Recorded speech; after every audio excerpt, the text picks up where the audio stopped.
Okay, we are back. I'm very happy to have on the Goldstein on Gelt Show Teresa Ghilarducci, who is a labor economist at the Schwartz Center for Economic Policy Analysis, and she recently wrote a book called How to Retire with Enough Money to help people understand what they really need to know about retirement. Teresa, real pleasure to have you. Oh, thank you. So let's start with the basics. How does someone know if he or she has enough money to retire? Yeah, so that's the subtitle of the book, How to Retire with Enough Money and How to Know What Enough Is. It So I'll say what all economists say, it depends. The answer depends on your situation, about whether or not you're going to increase expenditures when you retire compared to what you were spending. And you have to know when you're going to die, when your spouse is going to die. You have to know a lot of unknowns. So the best thing that experts like me do is give people a rule of thumb. And one good rule of thumb is that you need at least 8 times your pre-retirement salary to have in the bank or an equivalent amount when you retire. So let's say that you make $100,000 per year. Not many people do, but it's an easy number to multiply. You need $800,000. If you make $50,000, you need $400,000. But some people get a pension, which is a promise. It's a promise to have a certain amount of money paid each month for the rest of your life. So if you have a pension that pays $500 per month for the rest of your life, well, that's worth about $250,000. So you have to make sure that you have all your sources of income kind of lined up, and then you add up what its value is to see if you've reached your target. Well, for most of the standard pensions that people talk about, one which could be Social Security, another might be an annuity that a person has, or just a pension from work, do you think people can fully rely on those, or they should be relying on themselves? Yeah, no. So Social Security, absolutely, you should rely on it. It's a system that's always in the news. There's always a lot of debate about whether or not it'll be solvent, but there's nothing that I know about the system or about the way the American government has treated the system that makes me think that any of us won't get what we're promised. So you can rely on Social Security, but for a lot of middle class people or people who are above middle class, meaning that we make more than $50,000 per year, Social Security is worth about $190,000. So we can count on Social Security.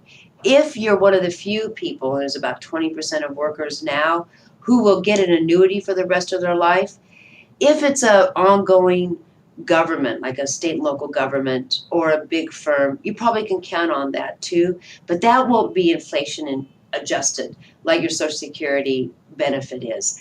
So for the most part, for most pension plans, you can rely on it. But I bet that it's not going to be all that you need. So the answer to your question, can we rely on what we're getting, or do you need to be on your own? The answer is both. You can rely on what you are promised, but you also have to add more to it. So most of us need about $500,000 or more in the bank, either in an individual retirement account or a 401k account, to be in good shape. We'll touch on this issue of inflation because there are certainly many charts that show that inflation, which basically means that the cost of things is going to be more next year than it is today. Mhm. But a lot of people say, or certainly the government's saying, that inflation is really low. Do you think people need to be worried about that? Less worried about inflation than we needed to be in the past.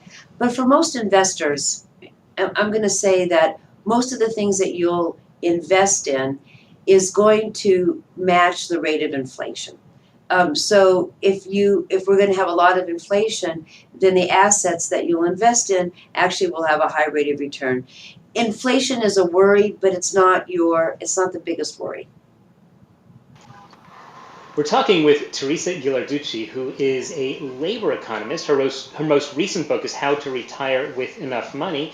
She's been talking to us about Social Security, which is a critical part of so many people's retirement. But one of the issues that Teresa's raising is that people need more money than just that. Unfortunately, they're not saving enough. They're not doing the right things to plan. So maybe you could tell us what's the number one mistake that people are making that we could fix right now. Right. So there's a lot that people can do on their own to make sure they have enough money to retire, and a lot depends upon how old they are. So let me talk to your listeners who might be in their 40s or 50s.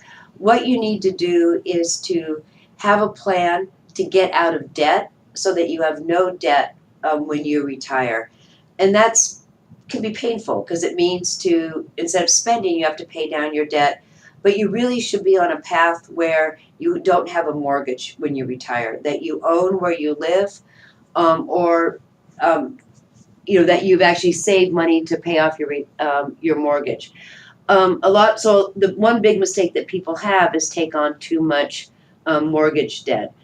In fact, if you pay off your mortgage, it's a way to get a guaranteed rate of return. Now, you get a tax deduction if you pay a 3% mortgage or a 4% mortgage, but even after the tax deduction, you're paying the bank something that you actually could keep. So one big mistake is having too much debt, including home mortgage debt.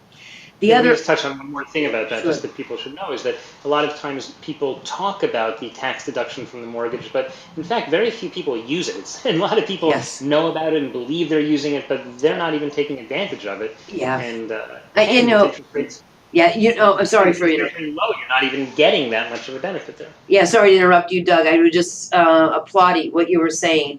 I've had really smart, financially literate people say, well, I'm an income earner, and shouldn't I get an income deduction? And I just want to hold my head in frustration, because even if you get a deduction for something, you still have to pay for it.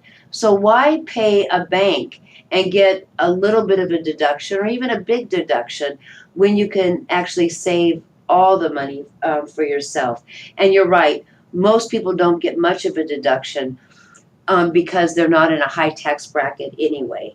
So if you can't afford the house you're living in or the one that you want to buy without taking on a big mortgage, you simply can't afford to live in that house. Pick one that's smaller, pick one that has less square footage, pick one that you can pay off for by the time you're 65. Or do what a lot of the Goldstein on Gelt listeners do, which is they don't live, they move out. They move to a place that's a jurisdiction that might even be cheaper to live. Well, that's it. Move to a different neighborhood. I mean, don't listen. Your bankers and brokers aren't your financial advisor. They're not even your financial friend. They're trying to sell you something, and they want to sell you something at a high price, and they would love for you to borrow. They're not your financial friend. Unfortunately, a lot of the times, the only time you get to talk about your money or your gelt is actually to people who want to take it. So it's really important for people to use their own common sense. That's some of the best financial advice, or get it from someone that's not conflicted, like a financial advisor or a book. Some source that doesn't make money based on how much debt you take on. Mm-hmm. It's actually funny. I had in Israel, people are able to take money out of certain plans, and the insurance company called me, and because I wasn't so impressed and I wanted to take the money out, and they pressured me to keep the money in, and I said, well, what do you mean? And there's a whole story, but at the end, this was a long conversation. I'm pretty good with money because in real life I am a financial advisor, so I do understand these things. And in the end, what they were trying to sell me, which was not clear in the beginning, was a loan against my own retirement. And I don't need a loan, and I didn't want to borrow it, and they weren't clear about it. So boy, what did they hear from me after that? But I think it's a great point not to take on a lot of debt. Teresa, give us one more mistake because we're just about out of time, but this was a great point you made. People don't save enough. If you're in your 20s, you should save at least 5% of every single paycheck, even if you're mowing the lawn. If you're in your 40s, you should save 10%. And if you haven't saved anything and you're in your 50s, you save 50%.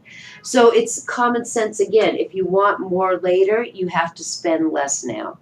And I think those are very good numbers you're giving. You're giving very, very realistic, and unfortunately, sometimes they're belt-tightening numbers that people have to say, I didn't save, and I'm not getting a big inheritance, and I didn't marry money. I've got to take care of it on my own. Teresa, those are great points. We've been talking with Teresa Ghilarducci, who is the author of the book, How to Retire with Enough Money. She's given us a lot of great information, but we are out of time. So in the last few seconds, tell us, how can people follow you and learn more about the work that you're doing? Sure. So my book is really cheap, and I wrote it because so many people ask me questions either through email or at dinner parties, and I just put it all in one place. So a really good compilation of all this kind of advice, and it's very simple, straightforward advice, is my little book, How to Retire with Enough Money and How to Know What Enough Is. And if people also want to follow me about what I want to do with policy and financial advisors who are conflicted, they can just really Google Teresa Ghilarducci, however you want to spell it, pensions, how to retire, and I have a unique enough name that you'll find me on the internet. All right, we will put links to that at the show notes, of course, at today's show at goldsteinongelt.com. Teresa Ghilarducci, thanks so much for your time. Hey, thanks for the honor. It was really great to meet you. You've been listening to the Goldstein on Gelt Show with money maven Doug Goldstein. Doug's weekly radio show is heard around the world, but if you miss it, you can download the podcast at www.goldsteinongelt.com. The Goldstein on Gelt Show gives you up-to-date financial ideas so you can get on the path to financial freedom. If you'd like your questions answered on the air or off, send Doug an email to doug@profile-financial.com. It's your money for your future, so join Doug every week to build your wealth on the Goldstein on Gelt Show.